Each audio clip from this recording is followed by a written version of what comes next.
It had been a wonderful mother and daughter day, spent shopping for new shoes.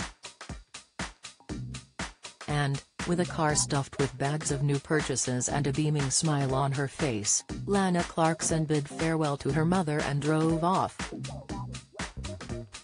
That was the last mom Donna saw of her 40-year-old daughter, her final words "I love you" ringing in her ears.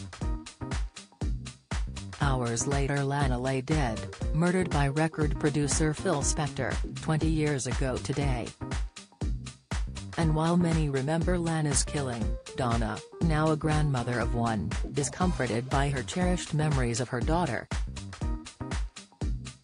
"That day is so vivid to me and such a blessing that I will always be grateful for," the 78-year-old says. Lana needed to buy flats for work because all she had were heels. Having paused her acting career due to injury, Lana was working as a hostess at the House of Blues Club on Sunset Boulevard in Los Angeles. It was a way of her making money but also reminding people she was available for auditions again, says Donna. "That day she told me how she was getting busy again and wasn't sure how long she'd carry on with her hostess job.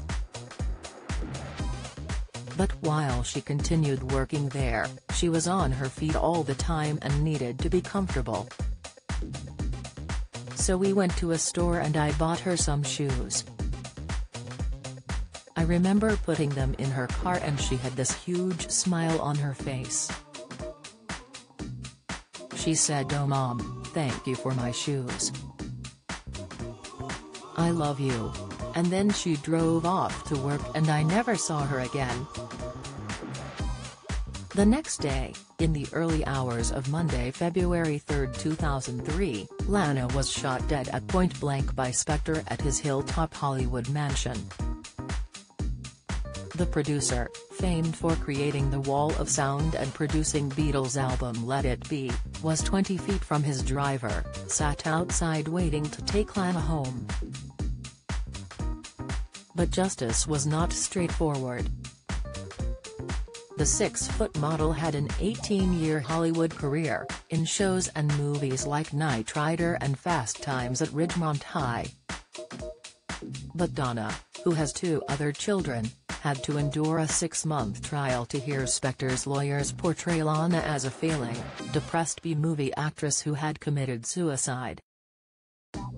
"Every day was like being hit in the gut, listening to the untrue things they were saying," she says. After 2 trials in 2009, Spector was convicted of second-degree murder and jailed for 19 years. "If he had just told the truth 20 years ago," says Donna, "we would not have been left with the memories of how he tried to malign her in death." Spector died behind bars aged 81 in 2021 after complications from COVID. Donna recalls, "I felt nothing. Nothing changes what he did. Lana was my baby, I miss and cry for her every day." Lana had been working at the House of Blues Club for 3 weeks when she met Spector. She had refused him entry and Donna believes she may have agreed to go for a drink with him to make amends, feeling safe as she knew the driver was waiting outside. Known as Pyrenees Castle, Spector's mansion was filled with rock memorabilia like a guitar from John Lennon and diamond cufflinks from Elvis Presley. Lana's body was found slumped in a chair, her purse over her shoulder. In a nearby bureau was a holster which matched the murder weapon. The truth Donna wanted was in fact uttered minutes after Lana was murdered. Spector's driver Adriano De Souza rang 911 to say his boss had emerged from the house, gun in hand, and said, "I think I killed somebody." But at the police station, Spector claimed Lana fired the gun herself. Donna recalls her daughter being vibrant and happy and says one of the first to leave flowers at her home was an LA charity where Lana volunteered, delivering food to housebound people. Lana would be all dressed up for an audition, then on the way, she'd deliver food. People would be stunned at the sight of her looking so glamorous. She was so striking, being so tall and beautiful, Lana always stood out. She tried to deal with that through comedy to put people at ease. She was always so gracious. The night she died, she happily chatted to Spector's driver, before Spector told her not to.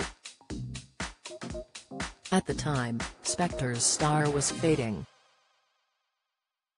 An insecure control freak known for his gun obsession, Lana's inability to recognize him would have confirmed his fear of irrelevance.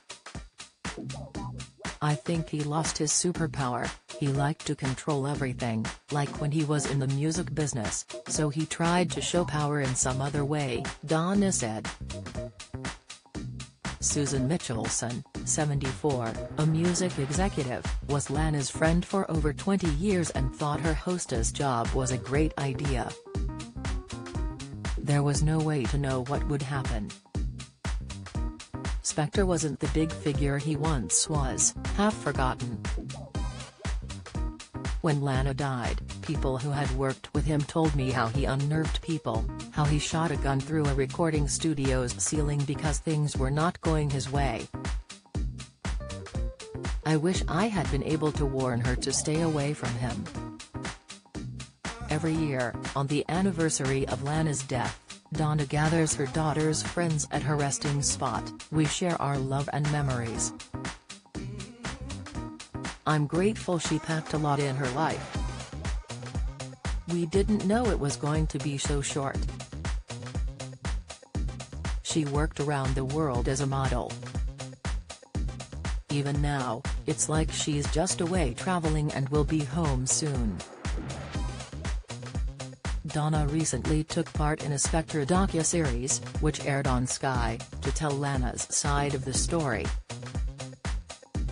"It was something I needed to do for Lana. I feel Lana's warm positive presence around me. I know she'd want me to speak her name and the truth of who she was. I will not let her become the forgotten victim in Spector's history."